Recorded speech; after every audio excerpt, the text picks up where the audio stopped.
the New Indian, we have with us one of the biggest disruptors in socio-cultural sphere of the West and India.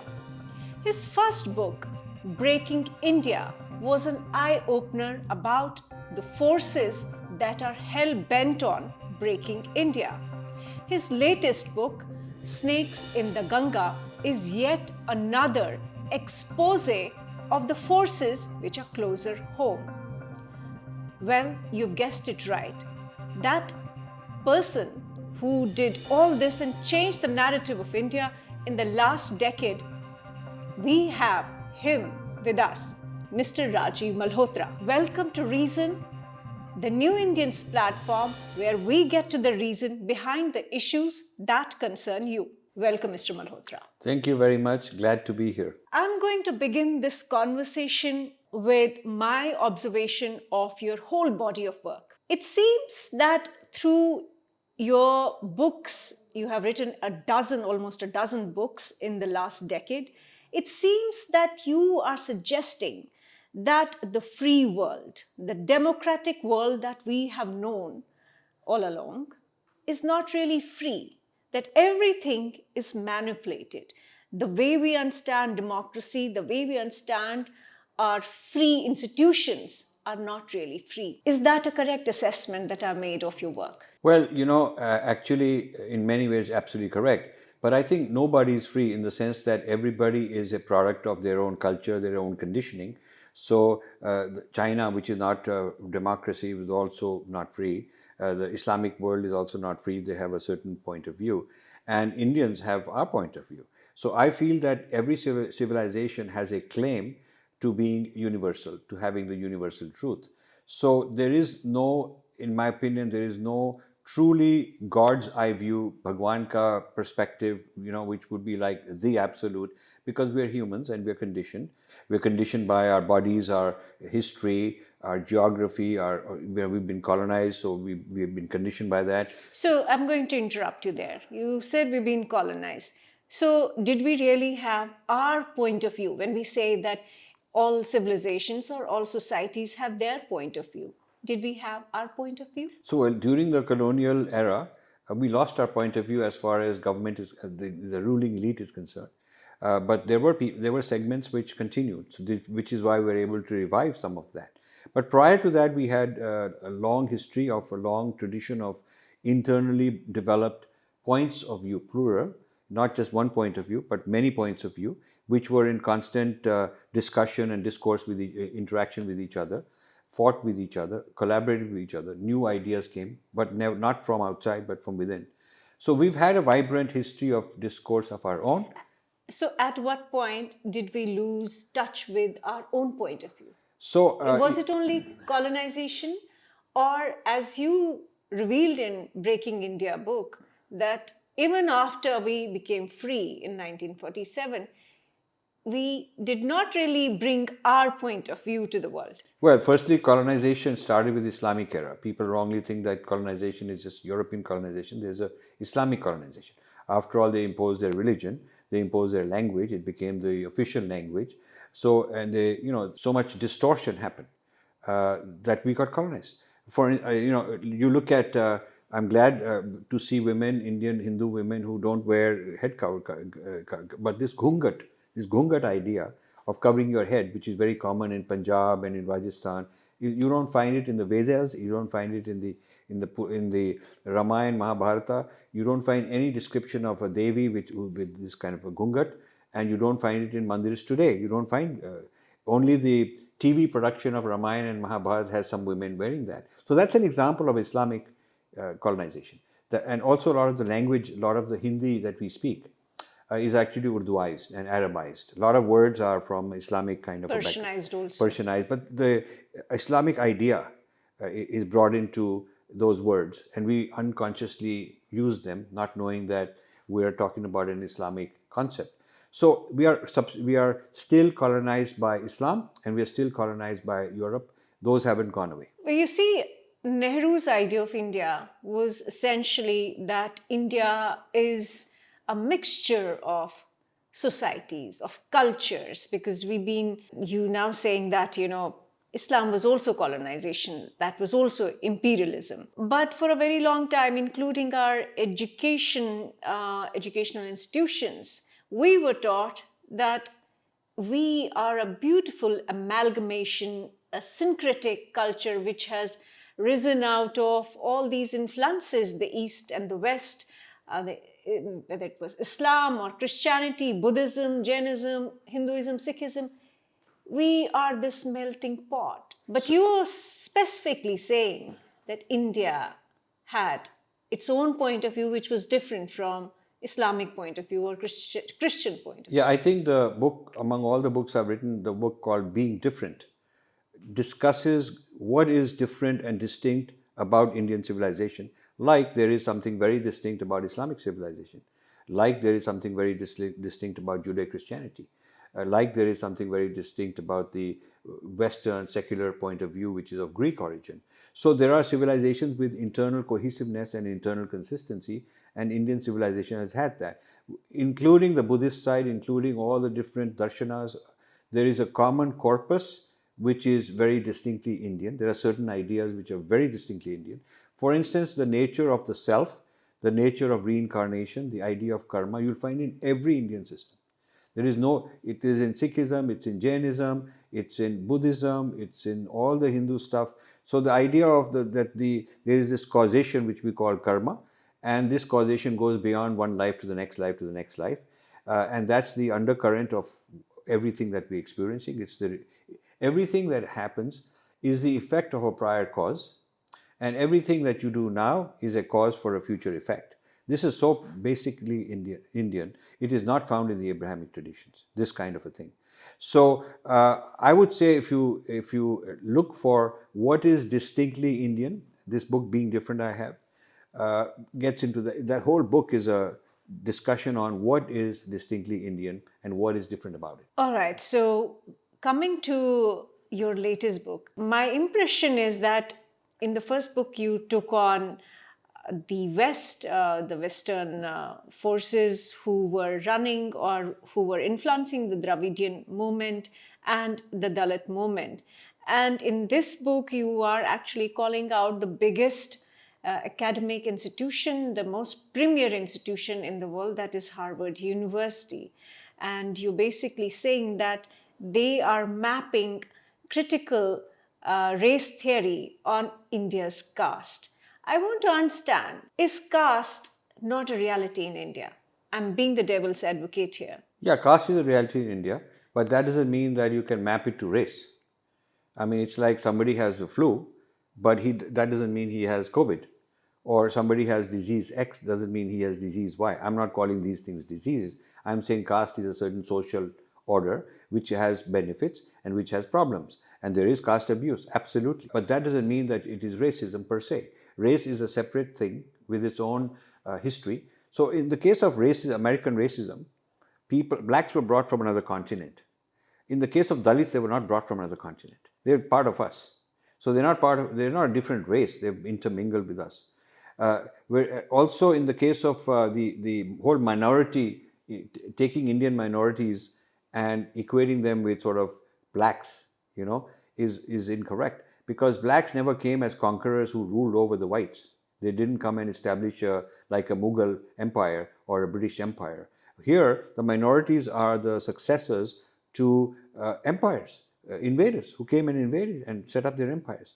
And so it's not the fault of today's Muslims or today's Christians that some people in the past used those religions in a negative way to come and oppress us. But the history is that today's minorities are intellectually aligned, emotionally aligned with conquerors of the past. So the equivalent thing would be if blacks in America had come as conquerors and invaded and established a huge black empire. And now today they would be minorities feeling that they are, oppressed or something like that. The history of Indian minorities and Indian caste is very different from American racism. So you just cannot equate them. This does not mean we don't have problems. We have problems, but so does every civilization have problems. But you see, it's so appealing for younger generation to relate with the oppressed communities or oppressed groups. In fact, There's a book, if I remember it correctly, Benedict Anderson, who wrote a book called Imagine Imagine community. Yes, Communities. yes. Yeah.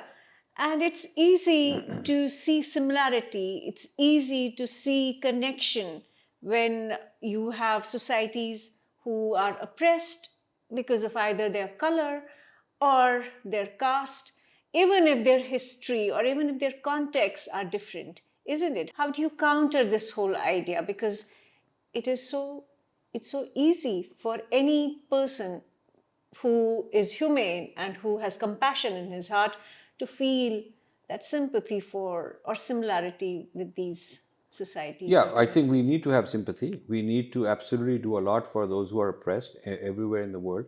But you don't solve a problem by oversimplifying it. You don't solve a problem with reductionism. It's a reductionism to take every instance of oppressed and project your own white, black American idea onto that. That's what's currently happening. The American theory of race, because America has had a lot of this problem, is being superimposed on every culture. Wherever they go and find somebody oppressed, they just put it on top of that. I am opposed to that. That doesn't mean I don't want the oppressed people to have rights. It doesn't mean I don't want the oppressed people to rise and overthrow the oppressor. That is all fine. But you need to diagnose each situation accurately on its own terms. To oversimplify, to reduce the problem onto something which the dominant culture sees, I call it Western universalism. Western universalism means superimposing the Western grid, the Western template onto everybody else. And the Western history, the Western society, social structure, finding equivalents everywhere else. It's a case of mistranslation of words and mapping of ideas onto the Western template. That's very good if you're the colonizer and you're a Westerner and you want to understand people on your terms. And then you want to re-educate them on your terms. And they lose a sense of history, they lose a sense of who they are. They become second-class whites. They become second-class Westerners because they've lost their own sense of history. So it's a horrible thing that the West has done to many people in the world. There are two questions I have in mind. One, don't you think that English language has an advantage over other languages, and that is why perhaps scholarship is becoming lazy? Because we, for example, India is a product of colonial education. We received English language, we received it from the West. Of course, the West would like to impose their template on every other democracy or even the non-democratic countries wherever the language is not a barrier. So that is one. That language, is language a problem? Is it the reason that scholars are just imitating the West? That's one. Second is the way academic scholarship is also tied to, for example, capital, the kind of fellowships that we receive. In fact, you've written a lot about it in your book, but I want you to explain to our audience that there is an incentive provided by the West, that our scholars are not creating anything original and they're just imitating lock, stock, and barrel whatever the West is producing. I think this is particularly serious in liberal arts. It's not as serious in studies in mathematics or physics or medicine and those kinds. STEM education is more neutral towards culture, relatively more neutral, because you have objective reference points. But in the case of liberal arts, basically, ultimately, it boils down to a consensus of opinions. There is no objective reality that you can look at. It's a point of view. It all boils down to particular points of view. So the West being the dominant, the West being the powerful people, it's their view that prevails most of the time. So partly the language issue that you mentioned already, and partly the issue that they control the funding. The prestigious journals are in the West or controlled by the West.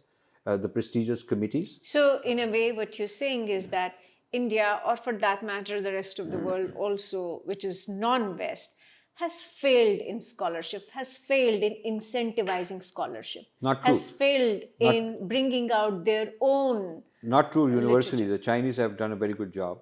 The Chinese are, in fact, very emphatic. The Chinese have a lot So of. India has failed. India has failed. The Chinese have a lot of collaborations with, US Ivy Leagues for STEM, and they've been discontinuing the collaborations for liberal arts, things like social justice. They don't want their students to learn about China and its history and its society through Harvard. They just don't want that. Singapore discontinued a major collaboration with Yale University on the same basis, on the basis that we don't need you to teach us these kind of things about our social structure. So when you look at certain cultures, Singapore is a very tiny country as an example that pushed back. China is a major country, pushed back. You'll find this sort Why of. has India failed? India has failed because the Indians are sold out. Indians are sold out from the billionaires down to the average worker who's out looking for his next free trip to. For the average person working at the working level, they're looking for a fellowship. They're looking to be sent to a nice university and come back with some accolades that they can use to boost their career. Because the West has done a very good job of understanding Indian psychology. Indians are very ambitious, so Indians are easy to buy out. So if you are a Western university, you can, for a relatively small budget, you can buy a large number of Indians to come and do all the dirty work for you, and they will make very good. Just like in IT, we have tech workers. We also have in the humanities liberal arts workers who are producing all this spin. It's being produced by Indian workers. So Indians are into that, and at the very high level, you have billionaires who would rather be on some board or committee in Harvard and have their kids go to Harvard and show off that we are the jet set global types now. That is the Indian inferiority complex. Even when you're a billionaire, you have an inferiority complex because rather than telling Harvard about my culture, they are listening to Harvard to tell us about ourselves. Very different from the Chinese. I've noticed the Chinese philanthropists are very demanding that their culture has to be respected. They're aligned with their government. They have a cohesive point of view that when we teach about China, this is what we teach. The Chinese funded chairs in the United States don't want to talk about Tiananmen Square, about Tibet. They don't want to talk about the Uyghurs. Is it because China has the economic might? They have the West actually eating out of their hands. No, because it started even earlier. These kind of things started 25 years ago. I used to do a comparison of China and India at Harvard 25 years ago when China was not that great. And even at that time, Harvard did not treat them. Harvard wouldn't bring. Tibetan movement in the United States used to complain that if we go to Harvard, places like Harvard, we're not going to be given a seat at the table. They're not interested in listening to us. If we sit in the audience and raise our hand, they won't acknowledge. If we raise our voice, they'll throw us out. So why do you think the West has more respect or deference to China and not to India? It's the Chinese who've demanded that. It's the Chinese who have self-esteem and courage and confidence. Indians lack that. So I think the problem would go away as far as the billionaire-funded problems in Harvard that we talk about in this book. If the billionaires got together, or 2 or 3 of them got together, and just wrote to the Harvard president saying, we don't want our name and our money to be associated with things that are contrary to our point of view within India. And we do have problems, but so do you. And you can't solve our problems. You haven't even solved your own problems in the United States. So instead of exporting your solutions to us and your policies towards us, you should focus on your social problems. We're focusing on our social problems. This is what they should do. So you're saying that even weak states, even states which are not huge economies or strong economies, can demand to Yes. have their own cultural identity or social identity or historical identity? Yes. I mean, what would happen? The US is not going to send an army here to invade you if you say we're not going to allow American policies in India. But, if you look at India, it's not just academic invasion. Niti Aayog and all the ministries love hiring American consultants. Deloitte and Touche, KPMG, PricewaterhouseCoopers, all of these kind of Ernst & Young, McKinsey, and many, many others. India is a major client for them.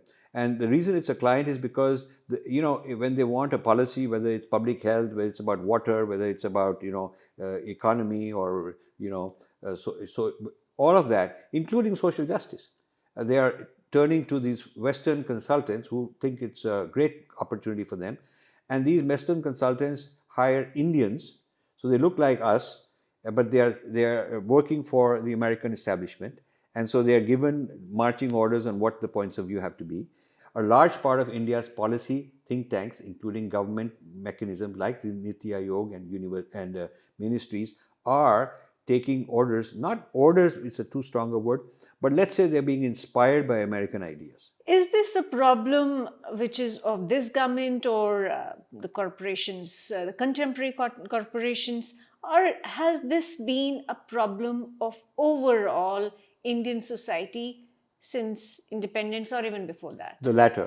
I would say this, it's not this government, because many of these problems started before 2014 and they just gotten worse. Can we specify a period when it started?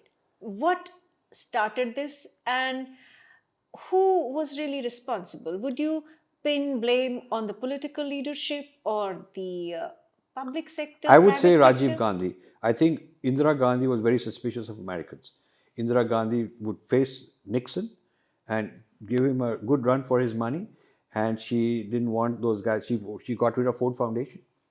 She asked Ford Foundation to wind up and go because she felt there was too much CIA, too much of this kind of involvement. She did not want meddling. If you really want to understand how to deal with Americans, you should look at Indira Gandhi, because that's not Modi, that's Indira Gandhi, so they cannot blame Hindutva for that.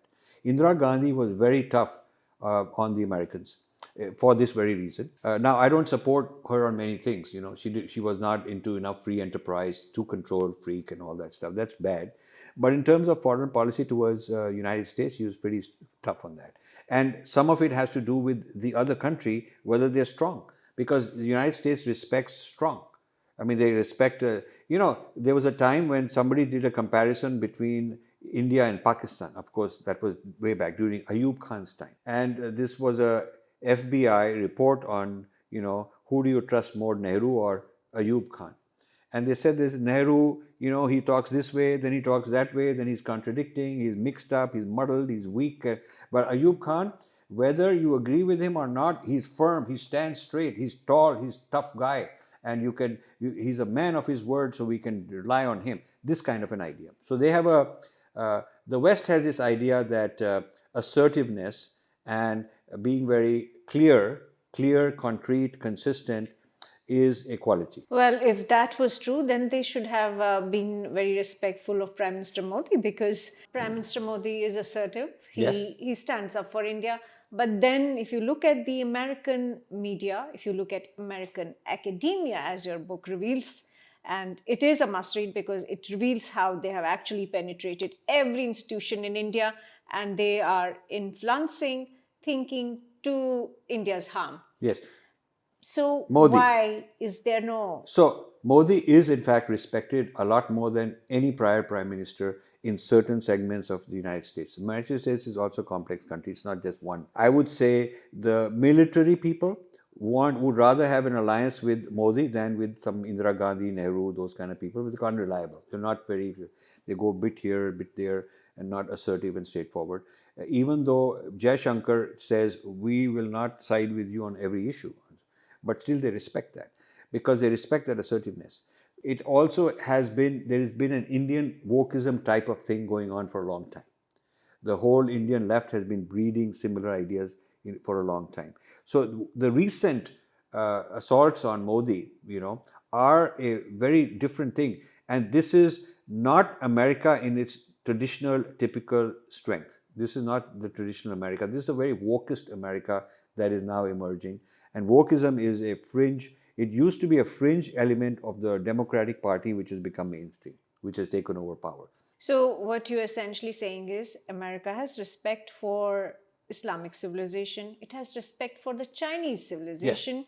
It has respect for every civilization other than Indian. Not every, but I'd say among the major civilizations, India is in the worst shape. Indian civilization is in the worst shape.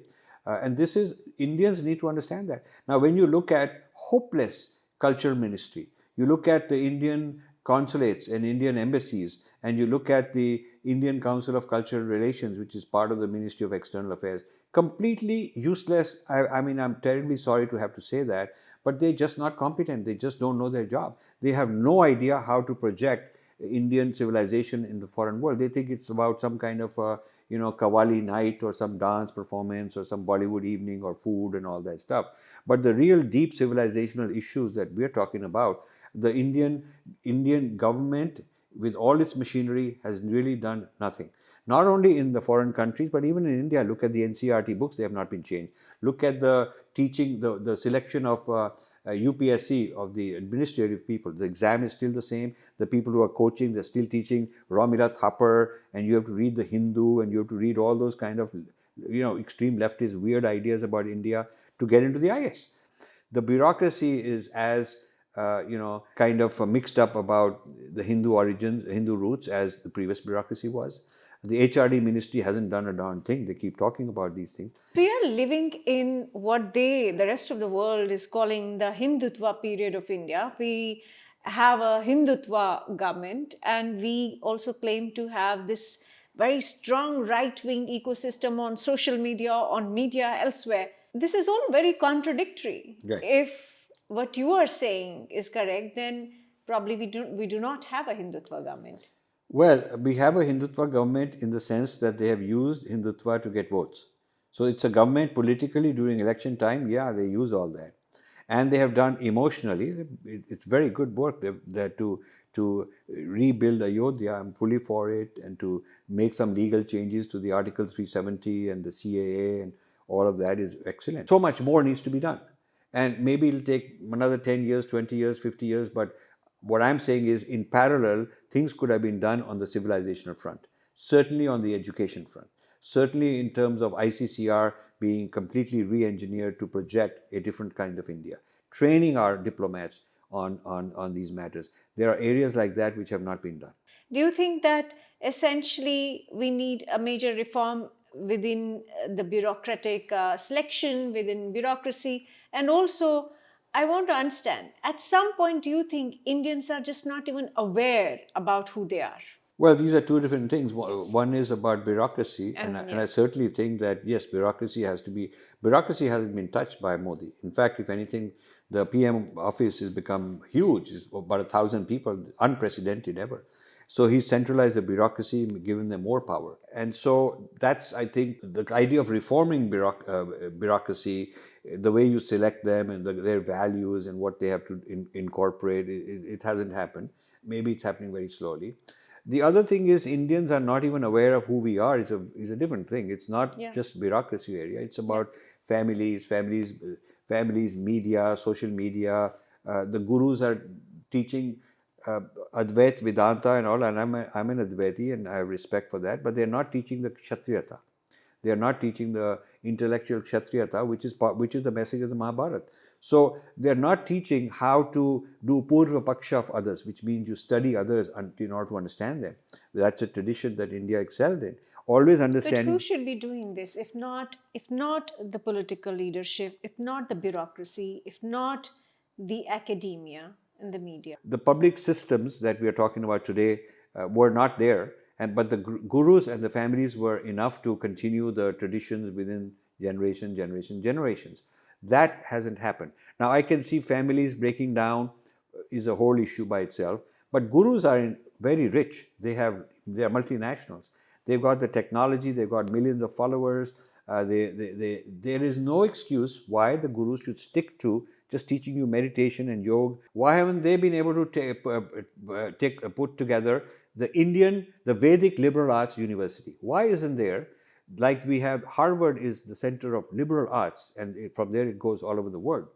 And that's an American view of liberal arts. Even if, let's say, there was one of the gurus came up and he built an institution, but how do you tackle with the problem of what you pointed out yourself, and you have pointed it out in your book too, scholarship which is just imitating the West? In this book, I did a review of something concerning the United States in chapter 1, which many Americans have said, this is so good, you should write a whole book on this only. They said I should write a book called Breaking America, because I was going to come to that. I've looked at what's going on in America before its export to India, before talking about how it's being exported to India, how it's being mapped onto India. I'm talking about what's the history of this in America itself.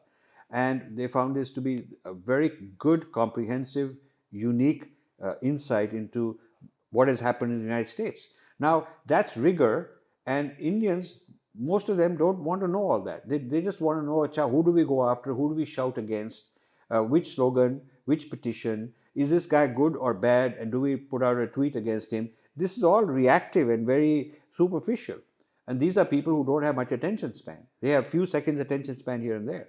So, I as an author, I'm always being told that, what you should do is just cater to a few seconds here and there because nobody has much attention span. So this is a problem that has happened to our society. I call this moronization of the masses, means turn them into morons.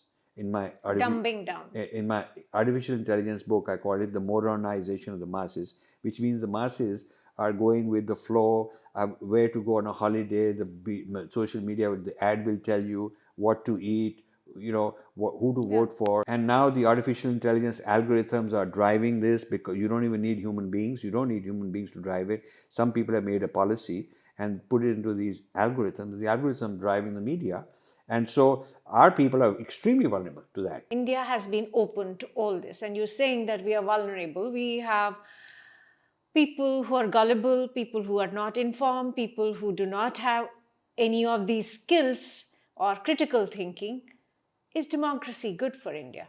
So, if you look at democracy, it says that one vote of a completely incompetent, uneducated, uninformed person who just got opinions is the same as the vote of a very well-informed person on that subject matter. Now, in medicine, you wouldn't go to a hospital and say that the way to do surgery on this patient, a complex surgery, has to be a democratic vote and everybody is going to have an equal say. What you would rather have is that the surgeons who are experienced have more say. It's the expert, subject matter expert who decides, and it's not a democracy that decides, how to treat this patient. If you go to a factory or if you go to a company, the company is not run on a democracy. They don't ask all the employees what to do.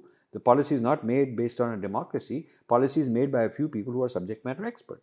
If you look at a cricket team, it is not that the cricket team sits and votes, what do we do next? I mean, the captain is more knowledgeable. He's put in there to make decisions, and he makes decisions. He may consult people when he wants to, but it is his decision. When you look at a military doesn't choose its next move by taking a poll of all the soldiers. Nobody in any sphere uses democratic method to make decisions. So why is it that the way to run a country has to be democratic? What is the reason that people think that giving all sorts of people equal rights to vote will produce better policy? I don't think that's necessarily the case. So you are advocating dictatorship? No, I didn't say that either. So what are we really offering to ourselves if not democracy? What's the alternative? Well, I think there should be some weightage given to education, people who are educated, some weightage given to that. I'm not saying that there should be the educated elite who have the right to vote and others don't have any right to vote, because then you'll have an exploitation. That's another problem. You'll have a dictatorship of the elite, which is also not a good idea. But if you look at the Chinese model, the Communist Party, the PLA, the Communist Party of China, they have about 90 million members. That's a lot, 90 million members. Maybe a little less than one-tenth of the country. But if you look at the adult population, it's more like, 1/4 of the population. It's a 1/4 or 1/5 of the population. So it's not a trivial number of people, is what I'm saying. It's a very large percentage of the adult population. So in a way, and so they vote internally. The Communist Party is a democratic party within itself. It is a one-party rule. The country is run as a dictatorship of the Communist Party, no doubt. Second party, third party is not allowed. But within the Communist Party, it's elected. Now, President Xi has to be voted. He has to get a third term, which he probably will. But there has to be an election for that. So this is a system which is not a full democracy, nor is it a one-man dictatorship. It's not a one-man dictatorship like in North Korea. Xi Jinping has chosen himself to be president for. No, but he has to get this. He has to get this vote. But once you're in power, isn't it easier to then control? Yes, in India, don't you feel that there's so much money, time, energy, wasted on just elections all the time, and everything is driven by what's the next election. When I come into Delhi and talk to people, they're distracted by, they've been told by the party, whichever party it is, to go for this campaign and that rally and this yatra, whatever. So rather than ruling the country, they're all the time just chasing elections. Democracy has serious flaws, definitely. Maybe they should consider something like the presidential system, so rather than parliamentary. So somebody who's But elected. presidential system in the US is also leading to breaking America No, forces. but that's not the presidential system. I think it's a particular kind of presidential people. I mean, I think the United States has lost the integrity which the president. I think Trump really made some terrible things, In but fact, things got sorted out. in Things got sorted fact, out. till 1960s, they had limited democracy. Well, There were sections who did not have vote. yes, yes, section that didn't have vote. But United States has figured it out, have worked out. If you really look at in the early years, early few decades after the 1776 independence, there was tremendous chaos. I mean, there was violence. I mean, there were people in the White House doing all kind of weird things, just like Trump, pretty much. This has happened before, but things got sorted out. There's some way to sort it out. So you're essentially saying the entire democratic world, not just India, but America and Europe and UK, they need to revisit the model of democracy that is prevalent yeah, at the yeah. moment. What kept America together is before the influx of a lot of Islamic influence, a lot of non-Judeo-Christian influence, because that kept them together. That Judeo-Christian thing was that you could be this party or that party, but at the end of the day, we're together. We're all biblical people, and we have this. That was their grand narrative that gave them some kind of a unity of purpose long term. This is what's been broken. This has now been broken because of a huge influx of contrarian views. Postmodernism has come in. Critical race theory, All of these, postmodernism, yeah. yes. And these are Wokeism. the threats rather than the presidential system. It is these that are the threats at the social level. But you think that these threats will disappear in a different form of democracy? What you're saying is in a limited form of democracy. For example, you think the Hindu-Muslim fault line or the caste fault line will disappear in a limited democracy? We should certainly find, in India's case, certainly find a way to have less frequent elections.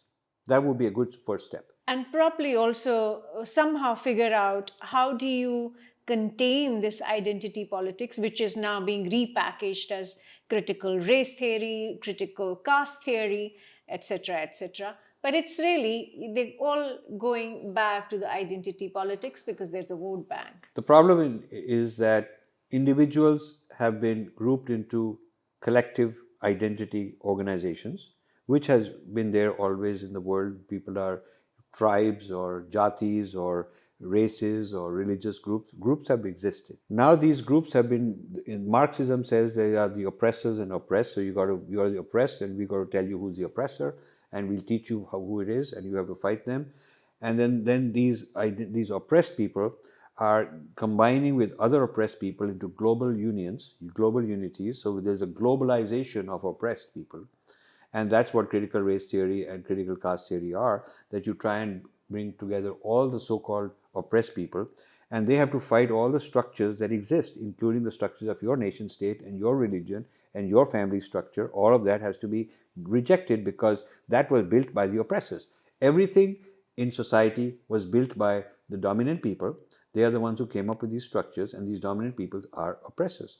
And therefore, we, the oppressed, must get out of every single thing. That's why LGBTQ has been brought into critical race theory, because they are very useful to dismantle family structures. And family structures are a way that old oppressiveness is transmitted to the next generation. Values that are being transmitted, a Hindu parent will transmit Hindu values, and therefore the oppression continues. And you have to break that, which means you have to break the family system. So really a breakdown of society across the board is being called for. So is it because that the Western civilization is actually declining, and while they are declining, they are trying to create chaos across the world? Well, I think the Western is trying to keep their hegemony, like you would expect. And the strength of the United States all along has been technology. The United States has had all these problems, but they always invented some big new thing. I mean, just imagine 100 years ago, the aircraft was invented. Now there's this big industry. The automobile industry started huge. All kind of things, one after the other. Then later on, the whole television industry, then the computer revolution, then the internet. Now we're talking about, metaverse and, all kinds of things that will be implanted in you and control your thoughts and all that. So these are futuristic kind of industries. So United States has always been able to invent, its entrepreneurs have been able to invent industries of the future that create multi-trillion dollar economies all over the world. And so because they invented, they have that advantage. So with that, they've been able to stay ahead in weapons. Weapons require these technologies, and if you are ahead technologically, you can have better weapons. And if you have better weapons, then you can control the world. And this also gives them a financial advantage, and therefore they can have the dollar being the reserve currency of the world. So weapons and reserve currency as the dollar have kept the United States very powerful. So the real questions are whether cryptocurrency will dismantle the dollar, and whether China will dismantle the technological advantage, because they're into quantum computing, they're into AI. These are the cutting edge technologies of the future. So it's partly a crypto issue that could threaten, and partly a China technology issue. They have borrowed some technologies, licensed, some stolen. But whatever it is they've done, they've gotten way out, very quickly. So the US has finally realized the China game, which it hadn't. Only last 2-3 years they've realized it. The amount of Chinese infiltration into Harvard is absolutely amazing. Places like Harvard. And so now the FBI has arrested some people in Harvard because they were, in bed with the Chinese Communist Party and so on, but still not enough, still on the surface. So US problems are of that kind, I would say. It's not that some president is corrupt or whatever. So you're saying that they would be still trying to create chaos because they want to prevail as a hegemon, and also that, China is a threat. So if you read the conclusion of this book, I'll give you but I want people to read the conclusion. I have a very different kind of conclusion on what is currently happening. I call it the New World Disorder. It's not the New World Order, it's the New World Disorder. Mm-hmm. But why would all the billionaires and trillionaires want to create dismantle the very structures that made them billionaires? Mm-hmm. Why would they want to dismantle capitalism using wokeism when capitalism is what made them rich? Mm-hmm. Right. So I answer it in the conclusion. Okay. On that note, I will say thank you to you for this fascinating conversation. I will read the conclusion, and I think this is a point of curiosity for audience also. They will certainly buy Snakes in the Ganga and read out the conclusion for themselves. Thank you so much. Can I say one more thing? Yes. Don't be scared that the book is fat and therefore takes too much time to read. I'll tell you how to read it. You need to read 100 pages and you'll know everything except for all the details and quotes and references. You read the introduction, okay, and that's 30-40 pages. And then there are 22 chapters, but each has a one-page overview. This is like the executive summary that tells you all the gist of what's written in that chapter. Sometimes it's 2 pages, sometimes it's 1 page. And then there's a conclusion chapter. So if you take the introduction chapter, conclusion chapter, and in between just one page overview, less than 100 pages, you will know what the book is about. And that you could do in a few hours quickly. It's easy, English is easy, nice diagrams, flow diagrams, images, After you've got this idea from reading the intro and the overviews and the conclusion, then you can dive deeper wherever you want to. So if you want to dive into why are the IITs being attacked by Harvard and what is our response to it, there's one chapter on that. If you want to look at what is Anand Mahindra doing at Harvard that we think is troublesome, there's one chapter only on Anand Mahindra. There's another chapter on Lakshmi Mittal at Harvard. There's another chapter on Ajay Piramal at Harvard. There's another chapter on Azim Premji's foundation and what they're doing with wokeism. There's another chapter on Ashoka University. There's another chapter on Godrej. So the chapters are independent, little mini books, and you can read the ones you like, and you don't have to read the rest of it, and you don't need to read this in any sequence. So that's kind of to make people less scared of the size of the book. Absolutely. Thank you so much for being with us today. Thank you so much.